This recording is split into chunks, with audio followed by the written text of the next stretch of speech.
Hello friends, എല്ലാവർക്കും എൻ്റെ കരിമാടി ബ്ലോഗിലേക്ക് സ്വാഗതം. ഇന്ന് നമ്മൾ പുതിയൊരു കാഴ്ചയിലേക്കാണ് പോകുന്നത്. തമിഴ്നാടുള്ള പേച്ചിപ്പാറ ഡാം.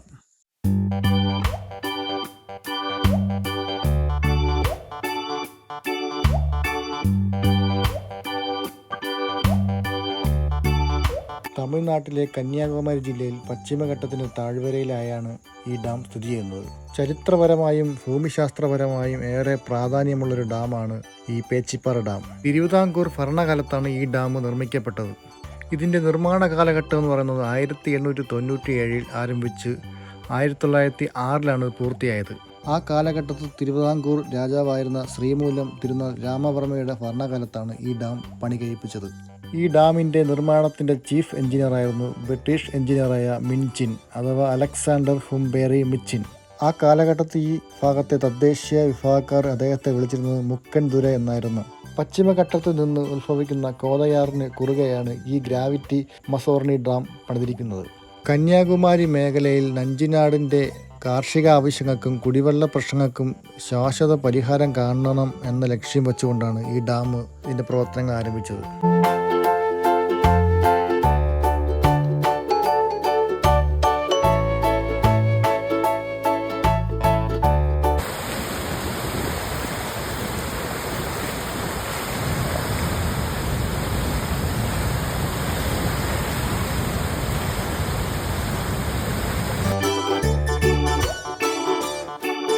പേച്ചിപ്പാറ അണൈ എന്നാണ് ഈ ഡാമിൻ്റെ പേര്. പേച്ചിപ്പാറ എന്ന പേര് വരാൻ കാരണം ഈ പ്രദേശത്തെ തദ്ദേശീയ ആദിവാസി ഗോത്ര വിഭാഗക്കാരുമായി ബന്ധപ്പെട്ട് പ്രാദേശിക കഥകളിൽ നിന്നാണ് പേച്ചിപ്പാറ എന്ന പേര് വന്നത്.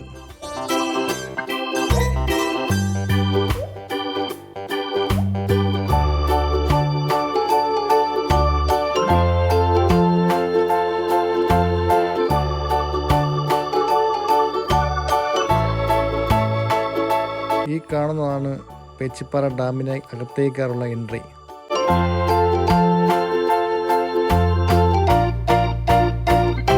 ഈ കാണുന്ന കെട്ടിടമെല്ലാം ഡാമിൻ്റെ ഭാഗമായുള്ളതാണ്. 1956 ഭക്ഷ്യാടിസ്ഥാനത്തിൽ സംസ്ഥാനങ്ങൾ വിഭജിച്ചപ്പോൾ തിരുവിതാംകൂറിൻ്റെ ഭാഗമായിരുന്ന തോവാള, അഗസ്ത്യാശ്വരം, കൽകുളം, വിളങ്കാട് താലൂക്കുകൾ തമിഴ്നാടിൻ്റെ ഭാഗമായി. ഇതോടെ പേച്ചിപ്പാറ ഡാം തമിഴ്നാട് സർക്കാരിൻ്റെ കീഴിലാകുകയായിരുന്നു. ഇതിൻ്റെ അകത്തോട്ട് പ്രവേശനമില്ല, ക്ലോസ്ഡ് ആണ്. വേറെ ആരെയും അങ്ങോട്ട് കയറ്റിടുന്നത് കാണുന്നതുമില്ല.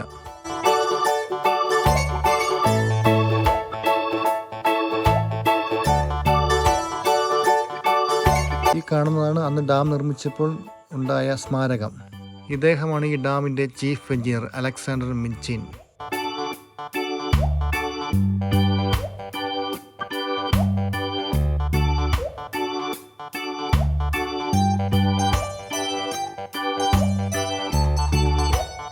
അതിസുന്ദരമായൊരു ഭൂപ്രകൃതിയാണ് ഈ പേച്ചിപ്പാറ ഡാം.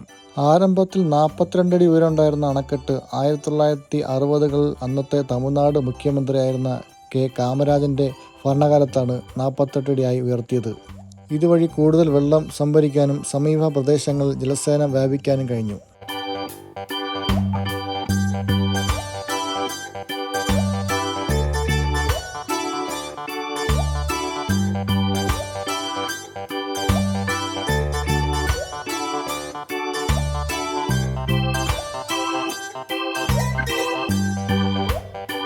കരിങ്കല്ലും ചുണ്ണാമ്പ് കൂട്ടും ഉപയോഗിച്ചാണ് ഇതിൻ്റെ പ്രധാന ഘടന നിർമ്മിച്ചിരിക്കുന്നത്. പൂർണ്ണമായും ഗ്രാവിറ്റി മസോർണി മാതൃകയിലുള്ളതാണ് ഈ അണക്കെട്ട്.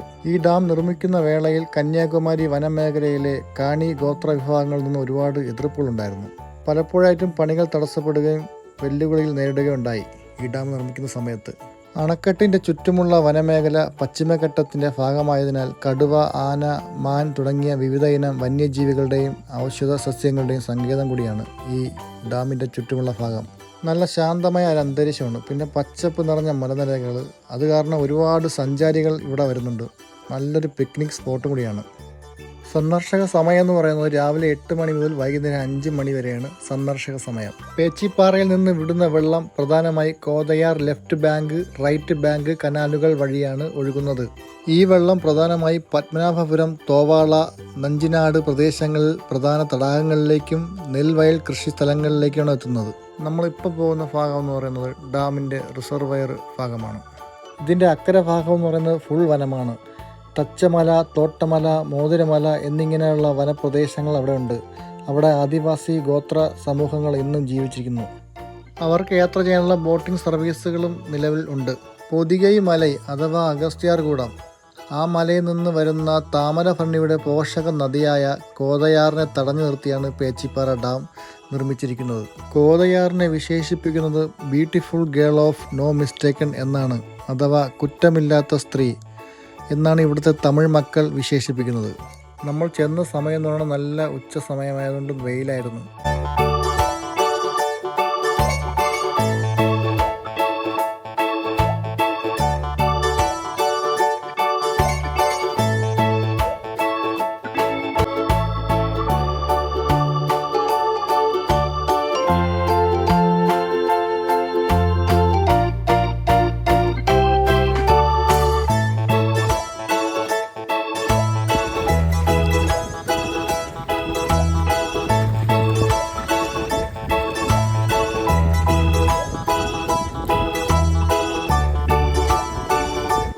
കോതയാറിൻ്റെയും പേച്ചിപ്പാറയുടെയും പ്രകൃതി ഭംഗികൾ കണ്ട് നമ്മൾ യാത്ര തിരിക്കുകയായി. ഇനി പുതിയൊരു കാഴ്ചയിൽ വീണ്ടും കാണാം. Okay, bye.